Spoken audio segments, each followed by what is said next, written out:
Well, good afternoon, everyone. The H1B Guy here, and today, the H1B Guy Live, November 9th, 2022. Today, I'll discuss H1B layoffs continue and a question around expanding the H1B program.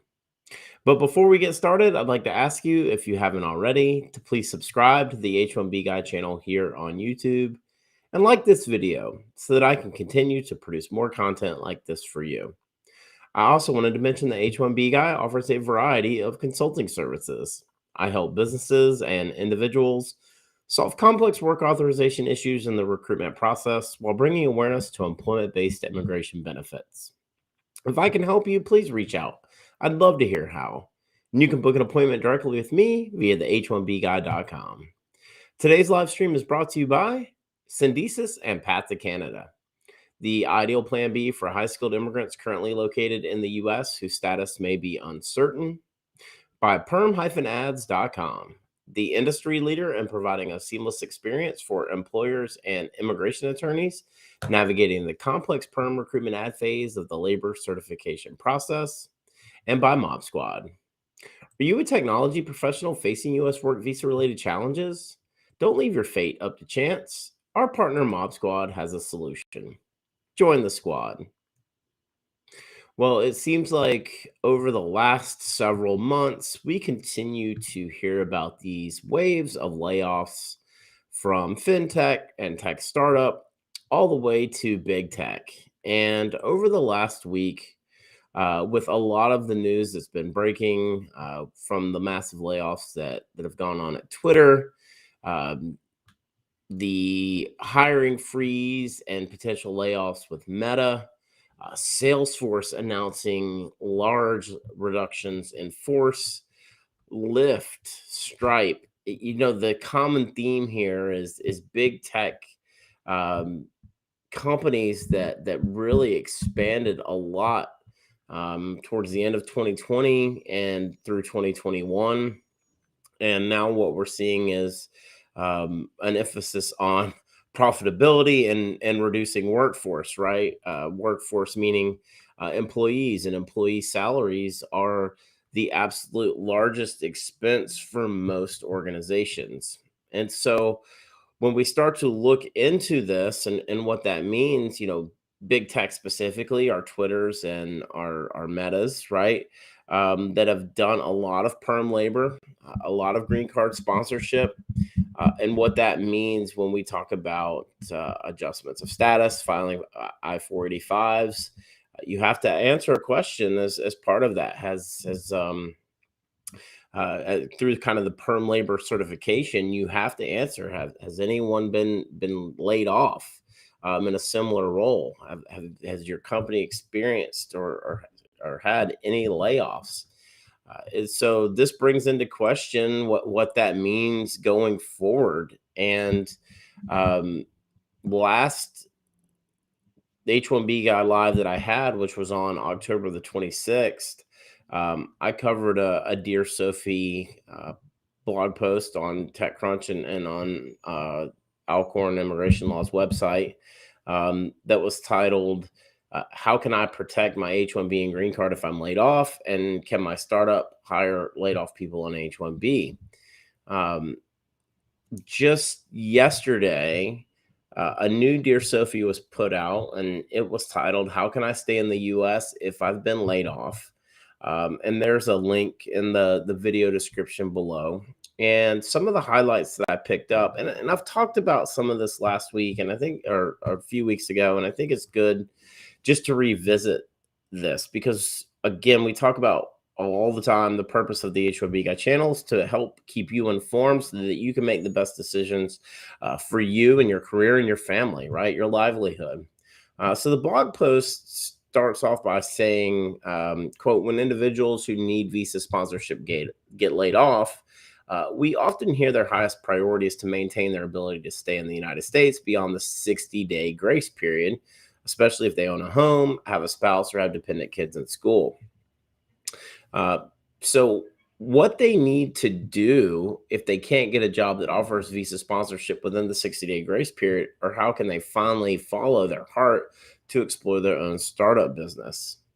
Uh, the answer is going to say if a company's not willing to sponsor you, move on. Ideally, you should accept a job offer no more than 45 days into your 60-day grace period, unless you've applied for another fallback status, because it can take several weeks to prepare and file the H-1B transfer. She also goes on to recommend to find out if you qualify for O-1A, and says many individuals on H-1B visa in Silicon Valley and beyond are surprised when we tell them they already qualify for O-1A. The added benefit of the O-1A is that it serves as a stepping stone to qualifying for the EB-1A Extraordinary Ability Green Card, which is currently available. We've talked about this 60-day grace period a lot. I've mentioned, what I call the evidence. You have to be able to provide the pay stub that shows that you've been paid within the last 60 days before filing. I do like this 45-day window, so calculating kind of the date of your last pay stub would be how I would calculate it. Others may calculate it differently. But really, what this is implying to me is because of the extensive layoffs that are happening, specifically even H-1Bs being impacted here, it's creating this sort of domino effect now across the board. And I will tell you that in the staffing world, what we're seeing right now is a significant increase in job applications happening on job postings. A lot of them are which are C2C based or H1B based. But just across the board, we've definitely seen a pretty significant increase in overall job applications from, if we go back and look at the beginning of 2022 to where we are in the last quarter of the calendar year of 2022. We've definitely seen a significant increase in job applications. So that tells me that more people are looking for work, and more people have gone through either cutbacks or experienced layoffs. It also tells me that some people maybe chased a job for more money that isn't necessarily the best fit for them. And so this happens when we look at kind of all the movement that's happened. Demand still remains very high in tech. But there's some interesting data that I'll share with you in a little bit, that I think shows that we're seeing a little bit of a turn in overall staffing demand, and that turn is that we're seeing um, less demand in full time employment, perm employment, and more demand picking up in contingency staff and contingency labor. And so this is what happens when you start to look at kind of uh, the overspending that's happened in talent acquisition, the significant increases in compensation that have happened, not only for perm employees, but H-1B employees as well. Um, but last on the during the H1B Guy Live on October 26th, I talked about the concurrent H1B. I still think that's a great option. It doesn't necessarily work if you've been laid off, but having a concurrent H1B where you can work as a part-time and potentially have a fallback does give you some redundancy here, and I think that this would be a really good situation um, as you kind of move forward here to look into that. If you have an opportunity to consider a concurrent H, again, highly advise that as an alternate method. I did want to mention, if you have questions or comments, please feel free to drop those in the chat. I definitely will get to those towards the end of today's live stream. Um, if you're looking for ways you can support the H1B Guy, you can do so currently through the super chat function during the live stream. If you're watching or listening to this at a later date, you can do so through the super thanks, as well as there are other options to help produce the H1B Guy platform in the video description below. I did also want to mention that through all of this, Alcorn immigration law is really taking a significant interest in helping those that are impacted. They're being very proactive in their approach. So next Friday, on November the 18th, Sophie is going to be doing a live webinar discussing all you need to know to maintain your immigration status during these very difficult times. There is a link in the video description below that you can register for this webinar. Or if you're on the H1BGuy.com, you can check out today's live stream blog post. And there's a hyperlink where you can register to the webinar. You can also, if you're looking to extend, as I mentioned earlier from the Dear Sophie, if you're looking to extend your time in the U.S. beyond your 60-day grace period by filing a change of status from H-1B to another category. So another category meaning visitor visa, a dependent visa, or, as alluded to, potentially even considering an O. Having those other options, as well as if you have an employer who maybe is looking to transfer your H-1B visa but doesn't have legal representation, they are on H-1B change of employers. There is a discount that the Alcorn Immigration Law Firm is currently offering for H-1B change of employers. And again, there's a link in the video description below. There's a form that you need to fill out, and someone from Alcorn Immigration Law will be in touch. I do want to be very clear on this. I'm not receiving any compensation or monetization for these referrals. This is merely me just trying to help out. I know I've had a handful of you reach out to me, letting me know that you've been impacted by these layoffs and trying to understand what your options are. Again, I'm not an immigration attorney. I'm merely an employment-based work authorization expert for staffing and recruiting. And so this is where I always have had a partner in the legal side of things, having an immigration attorney. And Alcorn Immigration Law is a firm that I've worked with and partnered with for a significant period of time now, and one that I trust and put my name behind in terms of recommending you to their practice. But if you're interested in that live webinar, again, that's going to be next Friday at 11 p.m. Pacific, 11 a.m. Pacific and 2 p.m. Eastern, links to join that. And of course, if you need to file a change of status or even potentially consider an H-1B change of employer and need legal representation for your prospective employer, there's a link to use a form that will provide your employer a $1,000 discount on the legal fees. And that's a significant offering. And kudos to the Alcorn Immigration Law Firm for really being very proactive, for Sophie getting this blog post out, doing this webinar next week, and really allowing me an opportunity to help provide some solutions to many of you who may be caught in this this wave of layoffs that's currently going on. Which leads me into last week. I saw a post on LinkedIn, and it talked about occupations with the largest decline in job postings. Just a few minutes ago, I was talking about how job postings have job posting applications are significantly increasing right now. But from December 31st of 2021 to October 31st of 2022, so roughly 10 months, there's been a 29% decrease in software development job postings. I think that's significant. A 29% decrease in software development job postings. Now, application development, still one of the most difficult spaces to recruit in. Software developers, software engineers as a whole, very difficult to recruit unless they are actively looking.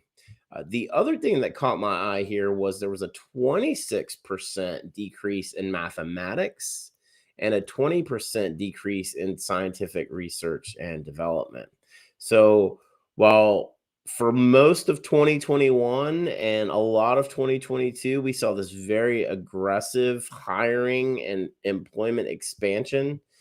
We saw job postings at historic highs And now we're seeing a little bit of a correction in that. And so I think that this data is very interesting to look at for sure. To me, it provides some significant intelligence into to what's currently going on. Um, last this past Monday, November the 7th, there was a a panel discussion that was moderated by the Wall Street Journal that included some immigration experts, David Beer, Ron Hyra, and Teresa Cardinal Brown. And I thought the interview was interesting. I thought the piece that the Wall Street Journal put out was interesting. But the question that was posed was around expanding the H-1B program. And I think if we look at overall talent demand that's been going on in technology and we look at the H1B lottery demand, let's take out duplicate registrations. But if we look at the overall H1B lottery demand in the last 3 years, 275,000, 300,000 plus, and then 483,000 plus, 30% odds of selection, 26% odds of selection over the last couple of years. And I'm not surprised to see this question being brought up. I've talked about, sort of my opinion on this, which was to say, you know, I I think that there needs to be significant reform before we expand the program, primarily in the way employment-based green cards work. I've talked about that a good bit. Removing quotas on country caps, having a mechanism in place to clear the current green card backlog before we look at expanding the program that as is. What's interesting about the three panelists they had is you have really kind of an open borders, very pro immigration. You have more of a closed borders, extraordinary ability proponent, and then you have a panelist kind of in the middle. So it was interesting to read the dynamics that occurred through that. But the one thing that I took away from it is that the current system as is needs attention. And we've talked about that a good bit, the possibility of H1B reform. And there's been all of these different the pieces of legislation that have been put out there over the last couple of years. But really, ultimately, the the far left, the far right, the pro-immigration, the anti-immigration, everyone agrees that some reform needs to take place surrounding the H-1B program as is. And I think that many of you who are living and working under an H-1B visa here in the U.S. would probably agree with that, the restrictive nature of it. But the one thing I continue to disagree with in the anti H-1B faction is that it's undercutting American workers. Again, I give data all the time that says the average H-1B employee makes over $100,000 annually. So that's not undercutting American workers and wages. Companies are always going to look for ways to cut costs, whether that's employers or employees or some other way. Understand that profitability is king in any business, right? So I think this question around expanding the H-1B program, if you were to ask me what's my stance on it right now, my stance is the program needs reform before it needs expansion. And there are bigger root causes at play, specifically in employment-based green cards, the overall annual quota, and the caps, the 7% caps on country of birth. I think that those issues need to be addressed first before we look at expanding the program.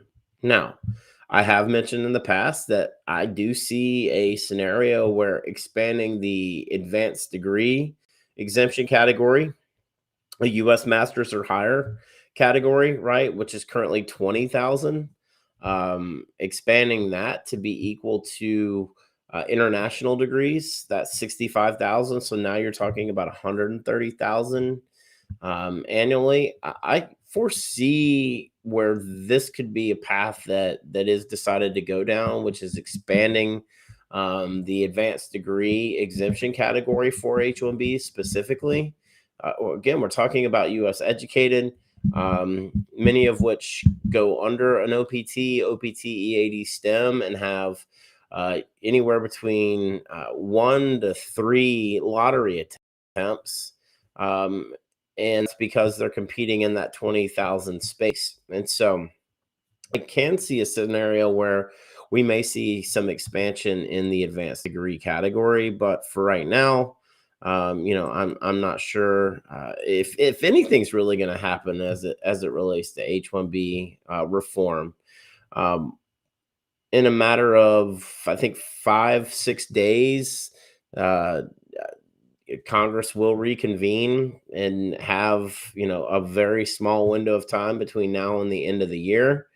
Midterm elections were just held here yesterday in the U.S. There are a few seats that it sounds like may be going to runoffs, including the Senate seat here in Georgia, state where I live.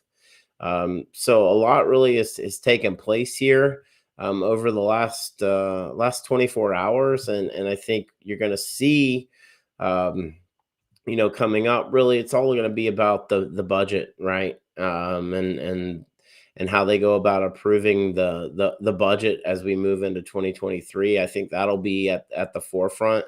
Um, I'm not hopeful that we'll see any type of immigration reform between now and the end of the year.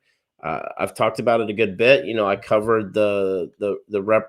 Zolofgren interview that was on, where she talked about really she expects it to find its way um, onto the House floor for debate, but I guess that's all still to be determined sometime over the next several weeks coming up. But one of the things that I thought was really interesting about the panel discussion and the Wall Street Journal article was this notion of merit-based immigration. And for any of you who've kept up with this channel for any amount of time, you will know that on August 20th of 2020, I put out a post called the H1B Guy Researches, Merit-Based Immigration or Skills-Based Immigration Point System. And there's a link in the video description below if you want to check that out, if you haven't seen that before. And then also on August 24th of 2020, I posted content called the H1B Guy Reports, leaving the H1B life in the US for a merit-based immigration in Australia. And in that piece, I talk about why my good friend decided to leave the US after 12 years of living, working, and building wealth here in the US for a merit-based immigration system in Australia. So that's way back in the archives of the H1B Guy channel. Please check those out on YouTube if you haven't already. They're still extremely relevant. I think some sort of points-based system that rewards degree, skill, command of the English language, wage, right? Those to me are really where I would love to see this go. But I think a lot of that right now are really pipe dreams. And I saw earlier some chatter around this coming up session being like a lame duck session.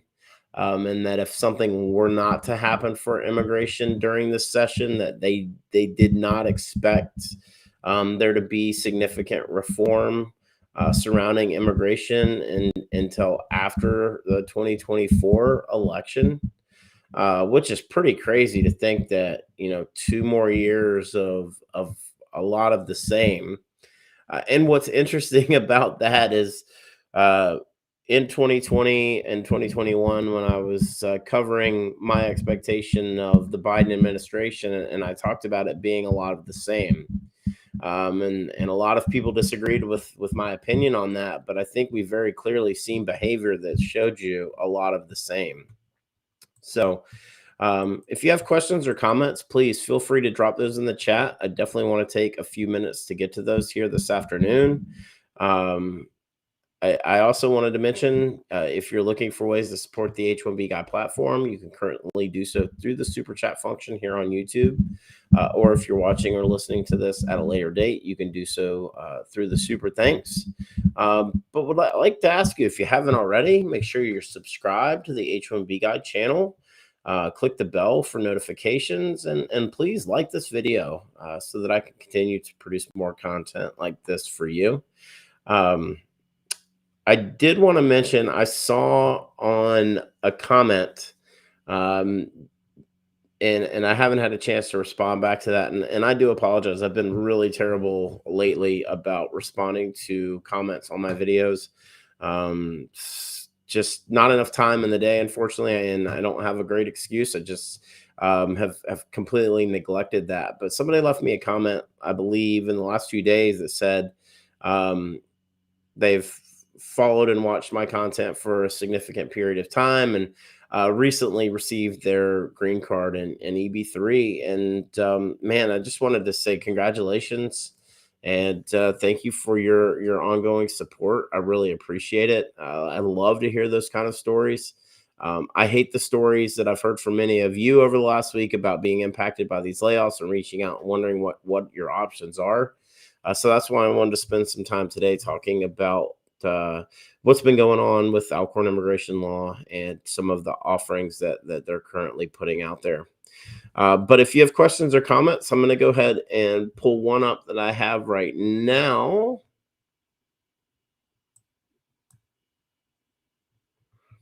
From Rajiv. Hey, Rajiv, how are you? Your case is in Nebraska office in December. Visa bulletin. If my priority date will come, then how long will I need to wait for your GC? And you said interview with local office mandatory for all NBC files. I do believe they're still requiring interviews. I'm not sure if it's definitely based on local office. I believe you still have to set those up. But if your case is with Nebraska and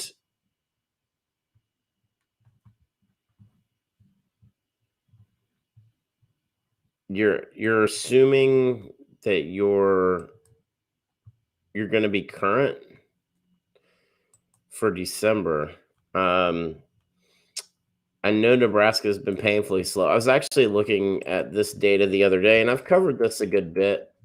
Some of the processing times, which are pretty crazy, when you check some of the processing times out there that USCIS is listing. But for I-485 in Nebraska, let's see if we can find it here.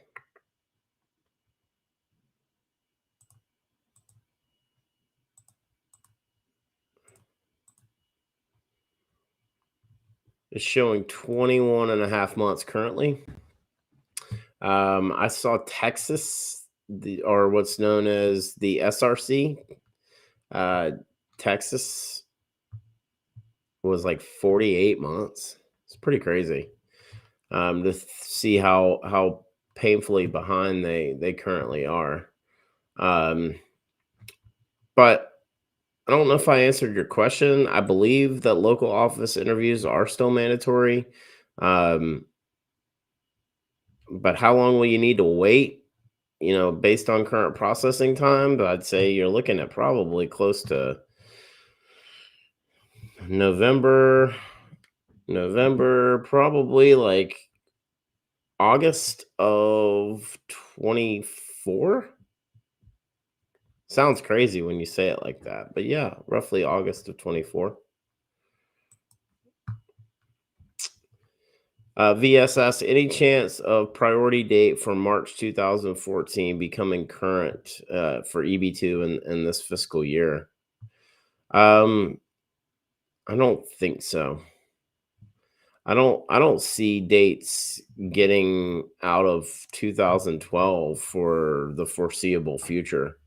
Now, the interesting thing is I thought the visa bulletin would have already been out by now. It might release later this afternoon, but here we are on November the 9th, and this is the latest that they've released the visa bulletin in the last 4, maybe 5 months. Um, so that leads me to believe one of two things: either there is going to be some movement in some of the categories, or that there's going to be a final action date established for EB2 and EB3 for all chargeability for the rest of the world. And if that's the case and everything else holds, wow, we are in for some interesting times over the next several months. But no, unfortunately, I don't see right now, and I could be wrong, but I don't see how through the rest of this year how we're going to get all the way through what's remaining from April 2012 to December 2012, and then through all of 2013. And you may be going, well, gosh, we ended fiscal year 2022 at December 2014, um, which is crazy, right? Uh, um, but that the retrogression that happened was almost nearly 3 years, and I think to me that's the piece of it that's really really crazy is you look at 40,000 applications for roughly 4,000 plus spots for this year, and I don't see a lot of hope in forward movement unless some sort of reprieve or relief happens. But good question. If you have any other questions or comments, please post those in the chat. I definitely have a few more minutes here this afternoon um, to answer any of your questions or comments that you have. I did want to mention that a lot of you are already starting to ask about the H1B lottery for next year and what that's going to look like. Look for more from me on that through the end of this year, and really a lot of coverage on that starting in January of 2023. I definitely plan to cover that more at length starting at towards the beginning of the year. But if you have any other questions or comments, please feel free to drop those in the chat. Would love to answer those. For those of you who have joined me this afternoon, I wanted to say thank you for taking time out of your day to jump on this live stream. I know I pushed it out a little bit late today, but Canva was down. I use Canva because I have very novice graphic design skills. I use Canva to create thumbnails um, and art for the social media platform posts that I put out. But it was down until roughly about 12:45 p.m. Eastern today when I was trying to get my art working, and I don't use any other websites or tools, but kudos to them for getting it back up and running. But since I don't see any other questions or comments, I did want to mention one last time that on Friday, November the 18th at 11 a.m. Pacific time, Sophie Alcorn from Alcorn Immigration Law will be hosting a webinar discussing all you need to know to maintain your immigration status during these very difficult times. So there's a link to register in the video description below. I've had the opportunity to join Sophie on her podcast. For those of you who have checked that out, you can check that out on her YouTube channel or also on her blog or her podcast. Please give that a listen. They are offering a significant discount to employers who are filing an H1B transfer. So if you are interested in finding out more about that, there's also a form that you can use to go ahead and register, and someone from Alcorn Immigration will be in touch. Again, that the links to do that are in the video description below as well. But with that being said, since I don't have any other questions or comments, seems like a little quiet this afternoon, which is absolutely okay. I'm not sure when I will be back with another live stream, maybe next Wednesday. But just wanted to thank all of you who have taken time to join me here this afternoon. Today's live stream was brought to you by Syndesis and Path to Canada, the ideal plan B for high-skilled immigrants currently located in the U.S. whose status may be uncertain. If you're facing an H-1B denial or OPT expiration, don't get caught off guard. Make sure you have a plan B, and Syndesis and Path to Canada are your answers. They'll gladly help you navigate the process, and if you'd like to find out if you qualify, please be sure to use the link in the video description below, and someone from Syndesis or Path to Canada will be in touch. And by PERM-Ads.com, the industry leader in providing a seamless experience for employers and immigration attorneys navigating the complex PERM recruitment ad phase of the labor certification process. If you're looking to reduce your costs and overhead associated with PERM labor certification recruitment advertising, let PERM-Ads.com help you. And by Mob Squad. Are you a technology professional facing U.S. work visa-related challenges? Don't leave your fate up to chance. Our partner Mob Squad has a solution. Mob Squad helps technology professionals facing U.S. work visa-related uncertainty remain working with their current U.S. company nearshore from Canada, as well as technology professionals from around the world who are seeking an opportunity to find a rewarding career in North America. Through their partnership with the Canadian government, they can obtain a Canadian work permit for you and your spouse in as little as 8 weeks. So whether you're looking to stay working with your current U.S. company or you want to find a new opportunity in Canada, please find out how the team at Mob Squad can help you via the link in the video description below. Join the squad. Well, just wanted to ask you one last time, please like this video and make sure you're subscribed to the H1B Guy channel here on YouTube. Click the bell for notifications so that you're notified anytime we post new content here at this channel or go live, like we did here today on Wednesday, November 9th, a little after 3 p.m. Eastern. For those of you who joined me and have made it this far, I just want to say thank you for taking the time to watch my video and join my live stream. I really appreciate your support. Please connect with me on LinkedIn, follow me on Twitter, Facebook, Instagram, join my Telegram group, the H1B Guy Telegram group. Go to the H1BGuy.com. There is a significant backlog of posts that I've put out over the last 2 years, including the 2 that I mentioned here today, and that is the H1B Guy researches merit-based immigration system or skills-based immigration point system, as well as the H1B Guy reports leaving the H1B Guy, the H1B Guy reports leaving the H1B life in the U.S. for a merit-based immigration in Australia. Again, links to both of those videos in the description below as well. But thank you so much for your continued support. Again, if I can help you, please reach out. I'd love to hear how. I'm Robert. I'm the H1B Guy, your global source for all things H1B.